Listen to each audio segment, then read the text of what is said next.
Welcome to the tutorial on Lesson 4.3, Rational Exponents. We are going to continue our use of exponent laws to help simplify expressions with exponents, and this time we're going to have rational exponents, so fractions. Also, we'll be converting a power with a negative exponent to a power with a positive exponent, and applying exponent laws to solve problems. First, let's review some terminology. A rational number is a number that can be written as a fraction. They can be positive or negative, they can be whole numbers, fractions, or decimals that terminate or repeat. So, for example, the decimal number 0.5 can be written as a fraction 1 over 2. That is a rational number. The square root of 16 is just equal to 4, so square root of 16 is a rational number. A numerator and denominator are parts of the fraction. The numerator is the top of the fraction, and the denominator is the bottom of the fraction. Next, let's review how to add, subtract, and multiply fractions. We will be working with these operations with fractions throughout this section. For adding and subtracting fractions, you must have a common denominator. Common denominator means the denominators of all the fractions are the same number. The common denominator stays the same throughout the question and the answer. The numerators of the fractions are added together or subtracted and to get the new numerator in the answer. So for some examples, we have 3 over 5 plus 1 over 5. Because we have a common denominator, same number in the denominators, we write our answer with the common denominator and then add the numerators. 3 plus 1 is 4. So 3/5 plus 1/5 equals 4/5. Subtracting fractions works the same way. You need a common denominator, and then your answer will have the same common denominator. So in this case, 5. With subtraction, we subtract the numerators to get our new numerator. 4 minus 3 is 1. So 4/5 minus 3/5 equals 1/5. Now, what happens if your denominators are not the same? So you need to first get a common denominator before you can add or subtract. In step 1, determine equivalent fractions so that each fraction has the common denominator. Then in step 2, add or subtract the numerators together, the denominator stays the same, and then simplify the answer if possible. So in example 1, we have a denominator of 6 and a denominator of 3. The lowest common multiple between 6 and 3 is 6. So we can multiply the fraction with the 3 in the denominator by 2. What you do to the bottom, you have to do the same to the top so that you have an equivalent fraction. This will give us 1/6 plus 2 times 2 is 4 over 3 times 2 is 6. So we have 1/6 plus 4/6. And 4/6, again, is the equivalent fraction to 2/3. But now we have a common denominator, so now we can combine or add our fractions together. The denominator will stay common throughout the question and the answer, and then we add our numerators together. 4 plus 1 equals 5. 5 over 6 cannot be simplified anymore. There's no common factors that you can take out of the top and bottom, so that's our final answer. In example 2, we have a denominator of 3 and a denominator of 4. Now, one cannot be multiplied by something to get the other, so we look for the lowest common multiple. So make a list of the multiples of 3 and the multiples of 4. Multiples of 3 are 3, 6, 9, 12, 15, etc. Multiples of 4 are 4, 8, 12, and 16, etc. And we look for the first one that they share in common, or the lowest common multiple, which is 12. So that's going to be our lowest common denominator. We have to multiply the 2/3 fraction by 4 to get 12 in the denominator. So we multiply the bottom and the top by 4. For the 1/4 fraction, we have to multiply the 4 by 3 to get 12. So we multiply the top and the bottom of that fraction by 3. The first fraction becomes 8 over 12, that's equivalent to 2/3, minus the second fraction that is equivalent to 1/4 is 3 over 12. Now we have a common denominator, so our answer will have that common denominator of 12, and we can subtract the numerators. 8 minus 3 is 5. 5 over 12 cannot be simplified any further, so that is our answer, 5/12. Multiplying fractions is a much nicer process. We don't have to worry about any common denominators. To multiply fractions, we simply multiply the numerators together to get the new numerator, and multiply the denominators together to get the new denominator. Then simplify the answer if possible. So in example 1, we have 1/2 times 2/3. We multiply our numerators together and we multiply our denominators together. 2 times 1 is just 2 on the top, and 2 times 3 is just 6 on the bottom. Now 2/6 can be simplified because both the top and the bottom can be divided by 2. So we can get a smaller equivalent fraction, like an equivalent fraction with smaller numbers. 2 divided by 2 is 1, and 6 divided by 2 is 3. So 1/3 is an equivalent fraction in simplest form. For example 2, we have 6 times 1/3.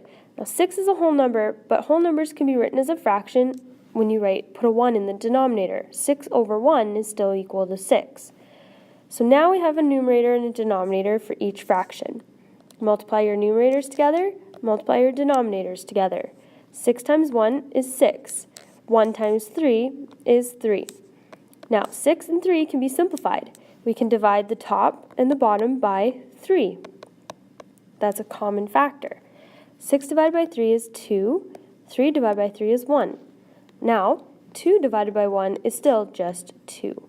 So 6 times 1/3 is equal to 2. And again, we don't need to worry about common denominators when we are multiplying.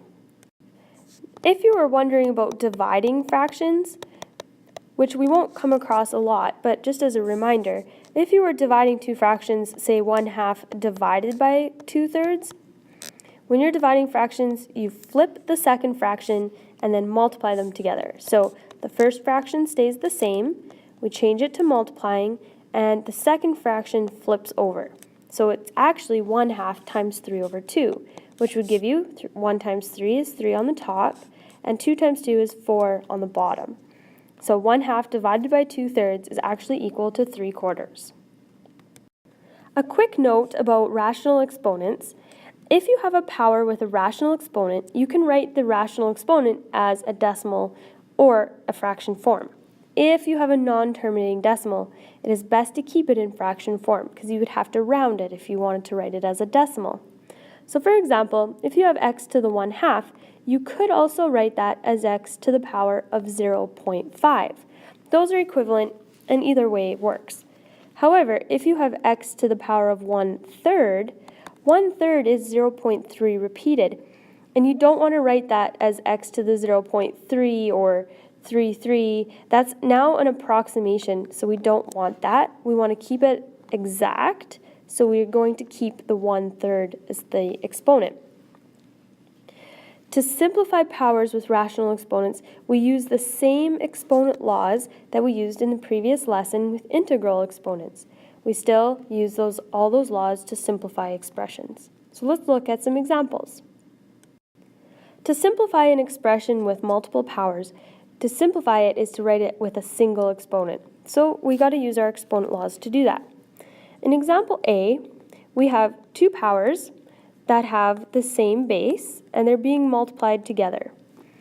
So two powers being multiplied together with the same base means we add the exponents. So we're going to have 5 to the power of 1/3 plus 5/3. Same exponent law. Now we just have to deal with fractions as if we were adding two fractions together normally. So we're going to have still 5 as our base, and our exponents both have a common denominator, so we can add them numerators together. 1 plus 5 is 6 over the common denominator of 3. Now, we can simplify this exponent because 6 over 3 simplifies to just 2. So that expression that we started with simplifies to a single power of 5 squared. In example B, we have two powers being multiplied together again that have the same base. So we need to add our exponents. So we'll write x squared plus negative 3 over 2. Now, we are adding with a fraction, so we need to have common denominators. We take the whole number, 2, and make it into a fraction of 2 over 1. Then we need to make the denominators common, so we can multiply the first fraction by 2 on the top and bottom, and that will give us an equivalent fraction of 4 over 2, which now has a common denominator with the other fraction, negative 3 over 2. Now I am going to leave the negative on the top, and when I add them together, I'm going to get x with the exponent having a 2 in the denominator, and then I add my numerators. 4 plus negative 3 is just positive 1, so that's your numerator, and you get x to the power of 1/2. In example C, we have 3 to the power of negative 1/2 over 3 to the power of 0.25. Because we are dividing, that's what this division bar is, and we have the same base in both of our powers, we can subtract the exponents.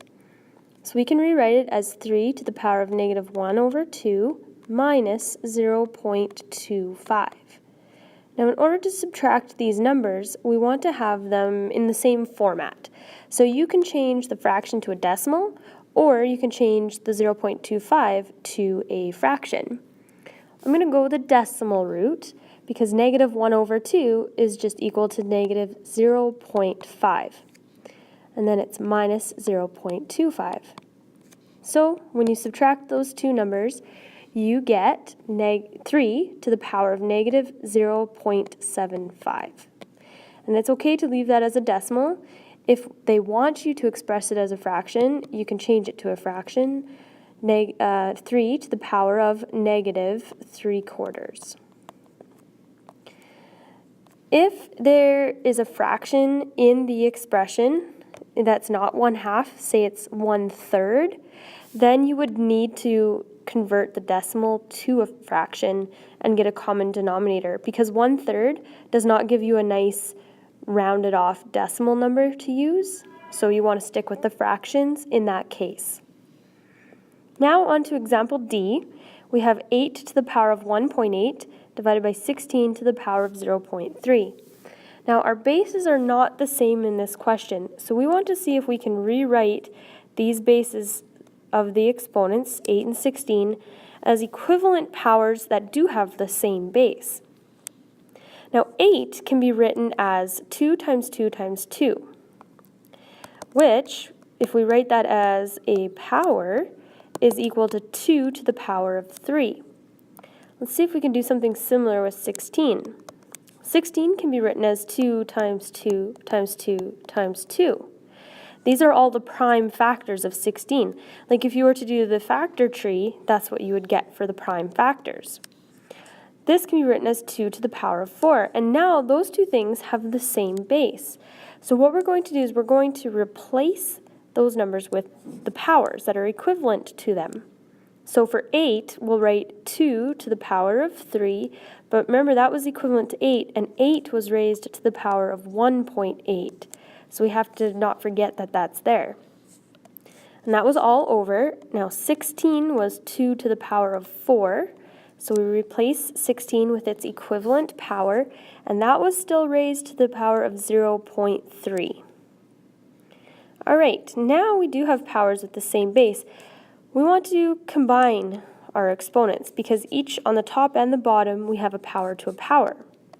So if we multiply our exponents together, because they're powers to a power, we will get 2 to the power of 3 times 1.8, which is 5.4, and that's all over 2 to the power of 4 times 0.3, which is now an exponent of 1.2. We're not quite done yet because now we have a power divided by a power that has the same base. So we will subtract our exponents to simplify this. We will have 2 to the power of 5.4 minus 1.2, giving us a final answer of 2 to the power of 4.2.